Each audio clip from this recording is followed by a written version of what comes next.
पहले नंबर का क्वेश्चन है scribing block is use for. जो स्क्राइबर होता है वो हम स्क्राइबिंग ब्लॉक होता है दोस्तों, उसका हम प्रयोग क्यों करते हैं? उसका प्रयोग हम फ्लैटनेस जांचने के लिए करते हैं, टेस्टिंग फ्लैटनेस, स्क्राइबिंग सर्कल या सर्कल बनाने के लिए प्रयोग करते हैं, plus marking the dimension on the workpiece में कोई भी डायमेंशन बनाने के लिए इसका प्रयोग करते हैं। स्क्राइबिंग ब्लॉक कुछ इस प्रकार से होता है और ये कास्ट आयरन का बना होता है, मेलिएबल कास्ट आयरन दोस्तों। नेक्स्ट क्वेश्चन है 230 नंबर का, use for checking the size of the hole की साइज चेक करने के लिए किसका प्रयोग करेंगे दोस्तों? तो हम प्रयोग करेंगे प्लग गेज का। जब भी बात होगी चेकिंग करने के लिए साइज की होल की, तो हम प्लग गेज का प्रयोग करेंगे। और अगर बताइए, अगर हम उसके लिए किसी डाया किसी का चेक करना हो तो हम किसका प्रयोग करेंगे? एक्सटर्नल डाया, तो हम प्रयोग करेंगे यहाँ पे रिंग गेज का। चलिए दोस्तों नेक्स्ट क्वेश्चन देखते हैं। Astern process is use for manufacture of. Astern process किस लिए प्रयोग किया जाता है? क्या बनाने के लिए? तो हम रॉट आयरन बनाने के लिए एस्टर्न प्रोसेस का प्रयोग करते हैं। क्या प्रयोग करते हैं? Wrought iron. और रॉट आयरन हमारा कितना प्योर होता है? 99.9%। नेक्स्ट क्वेश्चन आप देख लेते हैं, इसको मैं थोड़ा आगे कर दूँ। नेक्स्ट क्वेश्चन 232 नंबर का, 60 degree angle are use for mentioning the surface finishing drawing according to ISI BIS bureau of Indian standard. Mention how many triangle are shown for a surface having surface finish less than 16 micron.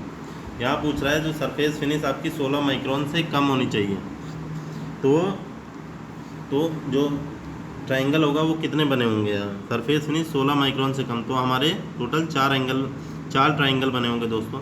और ये triangle जो होते हैं वो 60 degree पे बने होते हैं। 60 डिग्री या triangle for mentioning the surface roughness, ये हमें सरफेस रफनेस बताते हैं कि सतह कितनी रफ है या स्मूथ है।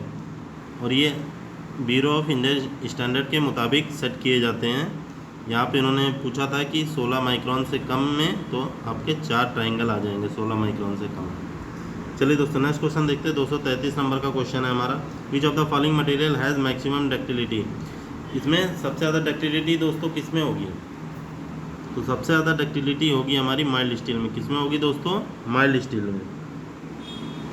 सबसे ज़्यादा डक्टिलिटी हमारी माइल्ड स्टील में पाई जाती है। चलिए दोस्तों नेक्स्ट क्वेश्चन देख लेते हैं 234 नंबर का, the taper is use in spindle nose of the head stock.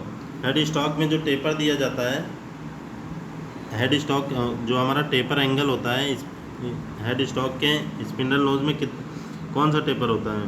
तो वो टेपर होगा हमारा मोस्ट टेपर। जब भी स्पिंडल की बात होगी या हेड स्टॉक या टेल स्टॉक में, तो हमारा मोस्ट टेपर ही यूज़ किया जाता है। नेक्स्ट क्वेश्चन है हमारा 235 नंबर का, which one of the following steel is use for welding assembly. तो वेल्डिंग करने के लिए हम कौन से स्टील का प्रयोग करते हैं? तो हम प्रयोग करते हैं माइल्ड स्टील का। जब भी हमें स्टील पे वेल्डिंग करनी होगी तो माइल्ड स्टील का ही हम प्रयोग करेंगे वेल्डिंग असेंबली में। नेक्स्ट क्वेश्चन है 236 नंबर का, ये हमारे लास्ट क्वेश्चन है। As the diameter of work piece increase the spindle speed same cutting speed increases. क्या होगी? इंक्रीज हो जाएगी। जब भी हम as the diameter of work piece, यानी कि वर्क पीस का अगर डाया डिक्रीज होगा तो कटिंग स्पीड उनकी इंक्रीज हो जाएगी। To turn an external angle having 600 included angle the compound slide to be set at. यहाँ पे पूछ रहा है एक एक्सटर्नल एंगल बनाना है, यहाँ पे सॉरी दोस्तों 60 डिग्री होगा, इंक्लूडेड एंगल बनाना है कंपाउंड स्लाइड में। तो द कंपाउंड स्लाइड को किस एंगल में, जब आपको 60 डिग्री का इंक्लूडेड एंगल बनाना है तो कंपाउंड स्लाइड को कितने पे सेट करना होगा? तो आपकी कंपाउंड स्लाइड आधे पे सेट होगी, यानी कि 30 डिग्री पे। कितने पे होगी दोस्तों? 30 डिग्री पे। ये जस्ट आधा हो जाता है। नेक्स्ट क्वेश्चन 220 नंबर का, choose the best device to hold and locate round bar drilling. यानी कि गोल आकार जो आपको पकड़ने के लिए कौन सा टूल का आप प्रयोग करेंगे? तो ये वी ब्लॉक का प्रयोग करेंगे हम, जिसमें गोल आकार के जो आप आसानी से पकड़े जा सकते हैं। और कमेंट में ये जरूर बताइए वी ब्लॉक का एंगल कितना होता है, इंक्लूडेड एंगल दो। नेक्स्ट है 221 नंबर का question, driving plates are use for. Driving plate किस लिए यूज़ की जाती है? इनका प्रयोग हम driving shaft between centre with the lathe. इसका प्रयोग हम ड्राइविंग शाफ्ट के बीच में जो सेंटर होता है उसको सॉफ्ट को घुमाने के लिए प्रयोग करते हैं। जो लेथ में हमारे जो सेंटर होता है उसमें ड्राइविंग शाफ्ट होती है। ड्राइविंग शाफ्ट का काम होता है, जॉब जो होता है वो हम शाफ्ट और लेथ मशीन के बीच में रोटेट कर सके, इसलिए इसका प्रयोग होता है। नेक्स्ट क्वेश्चन है, hand file is also as called as. Hand file को क्या और दूसरे नाम से जानते हैं, उसका नाम क्या है दोस्तों? Safe edge file. Hand file को ही सेफ एज फाइल भी बोलते हैं। चलिए दोस्तों नेक्स्ट क्वेश्चन देखते हैं 223 नंबर का। The distance of drill moves into the work for each revolution of the spindle is called. यानी कि जो ड्रिल है वो जितना डिस्टेंस एक वर्क पीस में जाता है, यानी कि ये ड्रिल है और ये वर्क पीस में होल बना के जितना अंदर जा रहा है, इस डिस्टेंस को हम क्या बोलेंगे? इसको बोलेंगे फीड ऑफ द ड्रिल। क्या बोलेंगे दोस्तों? कितना वो ड्रिल जो है हमारा कितना फीड दे रहा है, इस डिस्टेंस को हम फीड बोलते हैं। चलिए दोस्तों नेक्स्ट क्वेश्चन है, जितना भी ड्रिल आपका जाएगा जॉब के अंदर वही उसका फीड होगा। चलिए दोस्तों नेक्स्ट क्वेश्चन देखते हैं 224 नंबर का। Aluminium oxide grinding wheels are use to grind material of. जो एल्युमिनियम ऑक्साइड होता है वो ग्राइंडिंग के लिए प्रयोग किया जाता है, तो कौन से मटेरियल के लिए हम इसका यूज़ करते हैं? हाई टेंसाइल स्ट्रेंथ के लिए उसका प्रयोग करते हैं। जो एल्युमिनियम ऑक्साइड होता है ग्राइंडिंग, उसका प्रयोग हम हाई टेंसाइल स्ट्रेंथ के लिए करते हैं। चलिए दोस्तों नेक्स्ट क्वेश्चन है, a wrong way of lifting a load cause. यानी कि अगर लोड को गलत तरीके से उठाए तो कौन सी प्रॉब्लम आ सकती है? Injuries to the spine of body.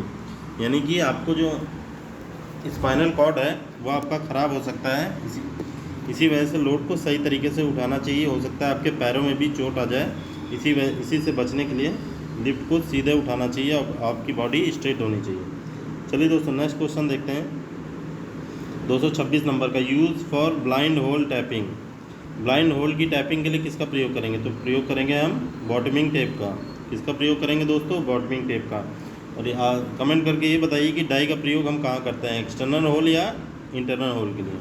Next question है हमारा 227 नंबर का। ये आप पूछ रहे हैं centre punch is made of. जो सेंटर पंच होता है किसका बना होता है? वो बना होता है आपका हाई कार्बन स्टील। किसका बना होता है? High carbon steel. दोस्तों कोई भी कटिंग टूल होते हैं वो हाई कार्बन स्टील से बने होते हैं। अगर हाई कार्बन स्टील से नहीं बने होंगे तो वो कटिंग नहीं कर पाएंगे। नेक्स्ट क्वेश्चन है, screw pitch gauge is use for. जो स्क्रू पिच गेज होता है किस लिए प्रयोग करते हैं? Checking pitch. Screw pitch gauge, pitch से ही आपको पता चल रहा है ये पिच जांचेगा। और किसकी जांचेगा? स्क्रू की। तो ये एक जांचने वाला एक चेकिंग टूल है दोस्तों। ये क्या है? चेकिंग टूल, मेजरिंग टूल नहीं है। चलिए दोस्तों टोटल 228 क्वेश्चन हो गए। आपके वीडियो अच्छी लगी तो प्लीज़ एक लाइक कर दीजिएगा। काफ़ी मेहनत लगती है, एक एक इंपॉर्टेंट क्वेश्चन आपको प्रीवियस ईयर से ISRO, DRDO, UPRVNL, Delhi metro, Lucknow metro के पिछले चुनिंदा 10 साल में जो पेपर हुए हैं उसमें से निकाल के लाए हैं। तो वीडियो को प्लीज़ एक लाइक और चैनल को सब्सक्राइब कर लीजिएगा और ज़्यादा से ज़्यादा शेयर कर दीजिएगा जिससे और लोगों की मदद हो सके। चलिए मिलते हैं नेक्स्ट वीडियो में। ओके।